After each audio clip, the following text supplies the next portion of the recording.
Yep. I recently went for a walk with a longtime friend and colleague around a little lake that's in our neighborhood. We've known each other for almost 15 years, but our paths diverged when I had kids and she got a different job. So our conversation was the general storytelling, what you do when you try to catch up. I tell a story, she'd tell a story. And I had Cooper the dog with me.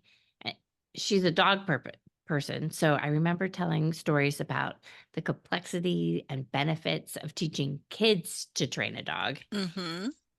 And then also about our series of puppy training classes where I showed up with my kids in tow, all of us a little bedraggled on Saturday mornings, but we were there. Mhm. And, just the back and forth, she was telling me about her life and job. And as we neared the end of the walk, my friend turned to me and said, I see your posts. I see you making a lot of lemonade. Mm. And at first I was confused. And was she talking about that WordPress story where I wrote about Mr. D wanting to have a lemonade stand on a cold night? Was she talking about literal lemonade? Mhm. But no, she was talking about Instagram, where I post pictures from our everyday experiences, like Cooper stealing our stuff, or Miss O, Mr. D, and me biking or roller skating or swinging, Mhm. whatever other silly stuff that we're doing that I can quip about. And her statement felt like a judgment. Mhm. Lemonade? Like, had I been complaining? Mhm. And I don't think so. I genuinely love the life I have. Yeah. It's a little, maybe a lot, messy and hectic as a single parent of 2 kids and a puppy and a cat. But as I've often said, I chose this, and the power of choice goes a long way. Yeah. But her statement about lemonade made me realize how vulnerable storytelling can be and Yeah. how much we curate the stories we choose to tell. Mhm. So I was recently able to chaperone a field trip as Miss O and her fellow third graders each recorded a story at the Jack Straw Cultural Center in Seattle. Mhm.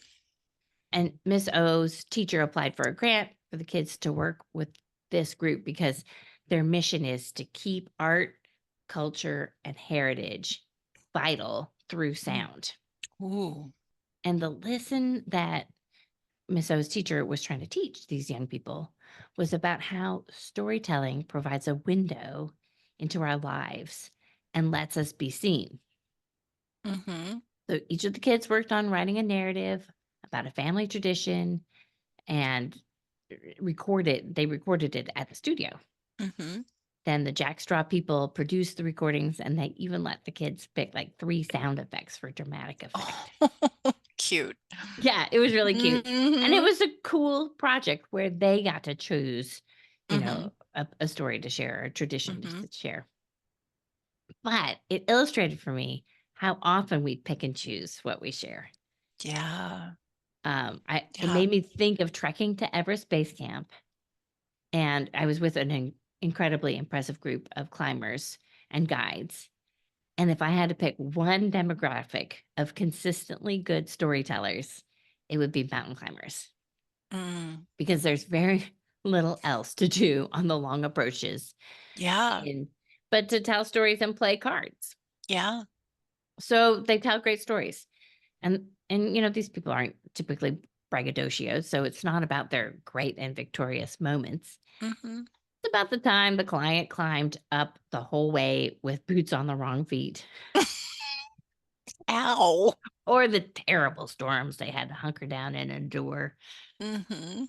or who dropped a tent pole and had to go sliding down the mountain to after it. Yeah. But it's harder to tell the story about our losses. Yeah.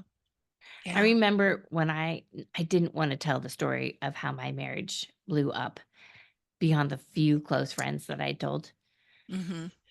But over time, whether it was to somebody I had started dating or even recently telling a light version to Miss O when she's Mhm. asked, I must have told 100 times, the story about how my business partner sat me down at lunch to tell me about my husband's infidelities Yeah. and then ensuing collapse of both the marriage and the business. Mhm. And over time, telling that story, no matter what the reception was on the other end, has bled it of its personal narrative hold on me. Mhm. So Mhm. maybe I do make lemonade, Mhm. but it's telling the story that squeezes out all the juice, Mm. and it's sharing it that adds the sweetness. Mm. Mm, mm, mm.